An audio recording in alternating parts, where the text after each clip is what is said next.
This game is something else. It's crazy, over the top, and hard as hell, but it kicks a whole lot of ass. It's Freekstyle for the PS2. Developed by EA Sports Big, this tends to take a sport and make it, well, what else, but this time it's motocross racing. Is it as good as SSX? Why, I'm glad you asked, dear viewer. Let's find out. The main mode of the game is circuit mode. I'll let this guy explain it all. First some racing, then some freestyle. And if you can make it that far, it's back to racing, freestyle. But the only way to survive is to win and score massive points. If you think you're prepared, guess again. These ain't the little trails and hills you're used to tearing up. We're gonna make you jump over molten steel, dodge stray rockets, and battle creepy little gnomes if you want to become a freestyle legend. You think you got what it takes? Got all that? I hope you did. First, you'll create a profile, then watch that video, then finally, you get to pick a rider. The game features actual motocross riders with their own personalities, which is pretty cool. They also have 3 outfits you can choose from. Well, they'll only get one starting out, but you can unlock more of them by performing tricks and stuff and combos. I'll explain that part later. And when you start the game off, you'll only have 4 riders to choose from, but you can unlock 4 more by playing the circuit mode.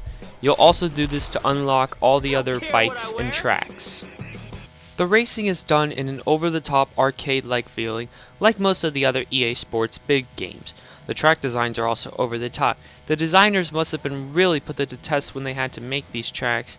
I mean, think about this. You're dodging gnomes and rockets.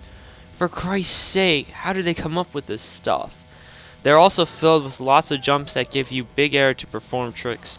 Also, some of these tricks are really crazy. As you perform them, you'll see the meter in the bottom left-hand corner fill up. The one on the right is your boost. The other one is your freak out meter. When that meter gets full, you can perform a crazy trick. Well, even more than the other ones. Then, when you land that trick successfully, you will get infinite boost. Pretty handy as it can wipe out all the competition, but be careful. When the timer runs out or you hit an object, it'll end. And sometimes you may actually hit a wall thanks to some deceiving shortcuts. Yeah, get used to those in this game. There are quite a few of those, so you gotta know which ones help and which ones hurt. I suppose this adds more difficulty in the long run, but it's also cheap at the same time since it fools you like, hey, here, you see this nice shortcut? No, it's gonna fuck you over. Another thing that seems to be off is the input delay when performing a trick. It always seems to me like there's a half a second delay when you push a trick button. This can be annoying since if you let go right before you touch down, you'll crash. But maybe sometimes you'll let go when you think you have enough for your rider to get back into their normal riding position, but that may not be enough. Yeah, this can be frustrating since you'll lose boost and the red stuff from the meters whenever you crash.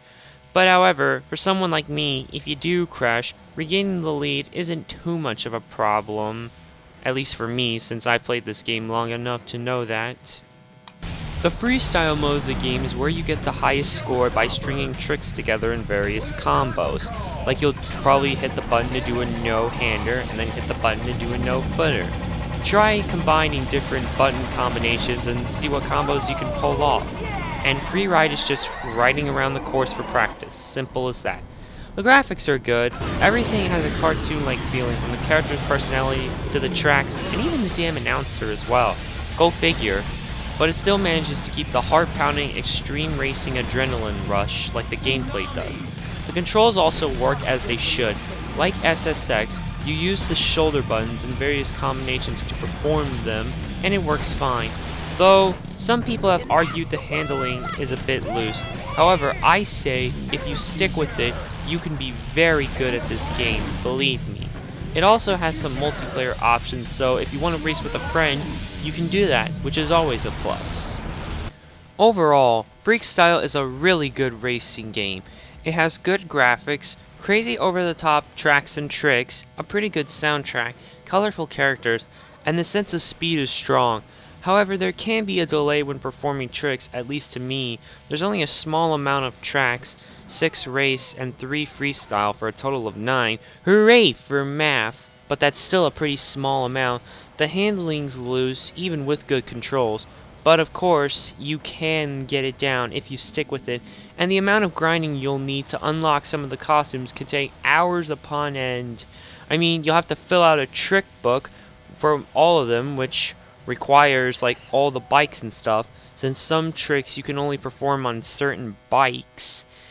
And yeah, but even with that though, this is still a fun racing game to play. And if you want a fast racing game with bikes, I'd say look no further than this. I give Freekstyle a 4 out of 5.